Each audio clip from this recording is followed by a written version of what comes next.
Assalamualaikum warahmatullahi wabarakatuh. Perkenalkan, nama saya Erna Fadila Ramadhani, stambu 092202000100. Di sini saya akan menjelaskan tentang prarancangan pabrik kimia bioetanol dari jerami padi kapasitas 135.000 ton per liter. Nah, terlebih dahulu di sini saya akan menjelaskan tentang apa sih itu manajemen. Manajemen adalah sebuah proses yang dilakukan seseorang dalam mengatur kegiatan yang dikerjakan secara individu ataupun kelompok, dan tugas utama manajemen adalah menentukan cara terbaik agar tujuan organisasi tersebut bisa tercapai. Manajemen yang baik akan berupaya untuk mencapai suatu tujuan secara ekonomis dan berusaha mempergunakan sarana secara produktif. Nah, di sini juga itu ada manajemen industri. Manajemen industri adalah sebuah jurusan atau mata kuliah mengenai cara merancang, merencanakan, serta mengendalikan sistem produksi baik itu di dalam industri manufaktur maupun di dalam industri jasa. Nah, selanjutnya di sini ada proses manajemen. Nah, di sini saya akan menjelaskan tentang proses berpikir. Proses berpikir ialah mengingat kembali pengetahuan yang sudah tersimpan di dalam memori dalam menerima informasi atau menyimpulkan sesuatu. Dan di mana proses berpikir ini menentukan judul yang tepat untuk prarancangan. Di sini penulis mengambil judul prarancangan pabrik kimia bioetanol dari jerami padi kapasitas 135.000 ton per tahun. Dan yang kedua itu adalah pemilihan alternatif. Pemilihan alternatif adalah suatu rencana investasi yang akan dilaksanakan karena pembuatan jerami padi pada pembuatan bioetanol ini akan meningkatkan nilai ekonomi dari jerami padi sehingga dapat membantu perekonomian. Dan yang ketiga itu ada pengembangan alternatif. Pengembangan alternatif upaya mengembangkan dengan mendasarkan diri pada evaluasi kebijakan. Nah, hal ini dikarenakan limbah jerami padi pada daerah Banyuwangi tersebut diperkirakan banyak sehingga perlu adanya suatu kreativitas untuk membantu sumber daya alam tersebut. Dan selanjutnya itu unsur-unsur manajemen. Yang pertama itu ada manusia, bahan baku, mesin, metode, dan modal. Bentuk badan usaha dalam prarancangan pabrik pembuatan bioetanol direncanakan adalah perusahaan yang berbentuk perseroan terbatas yaitu PT. Perseroan terbatas adalah badan hukum yang didirikan berdasarkan perjanjian, melakukan kegiatan usaha dengan modal dasar yang seluruhnya terbagi dalam saham, dan memenuhi persyaratan yang ditetapkan dalam Undang-Undang Nomor 1 Tahun 1995 tentang perseroan terbatas UU PT serta peraturan pelaksanaannya. Nah, pemegang kekuasaan tertinggi pada struktur organisasi garis dan staf adalah Rapat Umum Pemegang Saham atau RUPS yang dilakukan minimal 1 kali dalam setahun. Bila ada sesuatu hal, RUPS dapat dilakukan secara mendadak sesuai dengan jumlah forum. RUPS dihadiri oleh pemilik saham, dewan komisaris, dan direktur. Dan adapun General Manager merupakan pimpinan tertinggi yang diangkat oleh Dewan Komisaris. Dalam melaksanakan tugasnya, General Manager dibantu oleh manajer produksi, manajer teknik, manajer umum dan keuangan, manajer pembelian dan pemasaran. Dan staf ahli bertugas memberikan masukan, baik berupa saran, nasihat maupun pandangan terhadap segala aspek operasional perusahaan.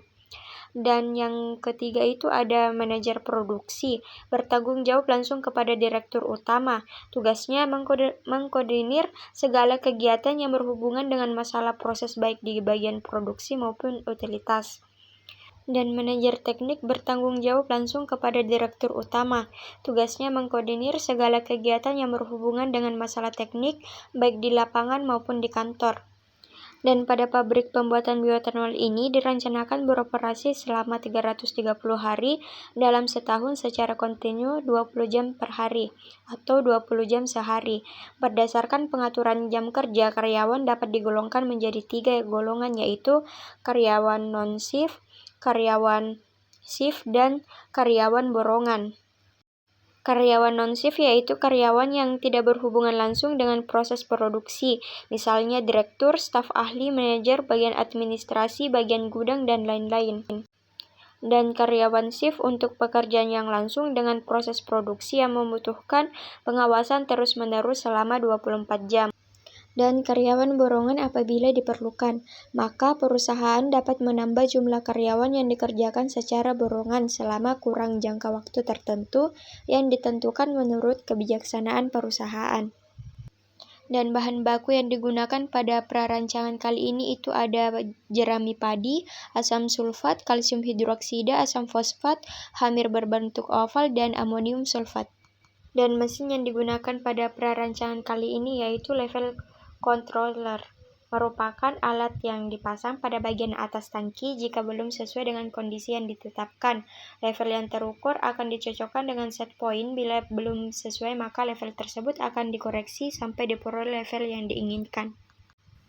Dan yang kedua itu ada flow controller, merupakan alat yang dipasang pada aliran bahan baku, aliran masuk, dan aliran keluar proses. Dan yang ketiga itu ada temperatur controller, merupakan alat yang dipasang di dalam setiap alat proses. Temperatur yang terukur akan dicocokkan dengan set point. Bila belum sesuai, maka suhu tersebut akan dikoreksi sampai diperoleh temperatur yang diinginkan. Dan yang keempat itu pressure controller, merupakan alat yang dipasang pada alat proses untuk mengendalikan tekanan di dalam sesuai dengan kondisi operasi alat tersebut. Jika pengendalian proses dilakukan terhadap kerja pada suatu harga tertentu supaya dihasilkan produk yang memenuhi standar, maka pengendalian mutu dilakukan untuk mengetahui apakah bahan baku dan produk adalah sesuai dengan spesifikasi, dan setelah itu perencanaan produksi disusun dan proses produksi dijalankan. Perlu adanya pengawasan dan pengendalian produksi agar proses berjalan dengan baik. Dan selanjutnya itu metode. Pada dasarnya proses pembuatan bioetanol dari jerami padi melalui beberapa tahap, yaitu proses delignifikasi, hidrolisis, fermentasi, dan destilasi. Proses pembuatan serbuk jerami sendiri dengan cara penghancuran jerami sampai hasilnya halus, kemudian diayak. Delignifikasi bertujuan untuk menghilangkan lignin dari jerami. Pada proses ini digunakan larutan H2SO4. Proses pembuatan glukosa dari jerami dilakukan dengan cara hidrolisis secara kimia dengan menggunakan air sebagai penghidrolisis. Fermentasi dilakukan dengan variasi lama, waktu fermentasi, dan variasi konsentrasi starter. Nah, di sini itu ada persiapan bahan baku. Persiapan bahan baku dilakukan untuk mendapatkan glukosa. Glukosa diperoleh melalui dua tahap, yaitu delignifikasi dan hidrolisis. Pada tahap delignifikasi akan menghasilkan selulosa. Selulosa akan diproses lebih lanjut dengan proses hidrolisa sehingga akan dihasilkan glukosa. Nah, yang terakhir itu ada modal. Suatu pabrik harus dievaluasi kelayakan berdirinya dan tingkat pendapatannya, sehingga perlu dilakukan analisa perhitungan secara teknik. Selanjutnya, perlu juga dilakukan analisa terhadap aspek ekonomi dan pembiayaannya. Hasil analisa tersebut diharapkan berbagai kebijaksanaan dapat diambil untuk pengarahan secara tepat. Suatu rancangan pabrik dianggap layak didirikan bila beroperasi dalam kondisi yang memberikan keuntungan. Berbagai parameter ekonomi digunakan sebagai pedoman untuk menentukan layak tidaknya suatu pabrik didirikan dan besarnya tingkat pendapatan yang dapat diterima dari segi ekonomi. Parameter-parameter tersebut antara lain yaitu yang pertama, modal investasi. Modal investasi adalah seluruh modal untuk mendirikan pabrik, dari mulai menjalankan usaha sampai mampu menarik hasil penjualan. Dan yang kedua itu ada modal investasi tetap. Modal investasi tetap adalah modal yang diperlukan untuk menyediakan segala peralatan dan fasilitas manufaktur pabrik. Dan yang ketiga itu adalah modal kerja. Modal kerja adalah modal yang diperlukan untuk memulai usaha sampai mampu menarik keuntungan dari hasil penjualan dan memutar keuntungannya. Dan yang ketiga itu adalah biaya produksi total. Biaya produksi total merupakan semua biaya yang digunakan selama pabrik beroperasi. Biaya produksi total meliputi manufacturing cost. Manufacturing cost adalah jumlah biaya semua sumber daya yang dikonsumsi dalam proses pembuatan produk. Biaya produksi langsung, biaya produksi tak langsung, biaya produksi tetap, dan general expense atau pengeluaran umum. Sekian dan terima kasih. Wassalamualaikum warahmatullahi wabarakatuh.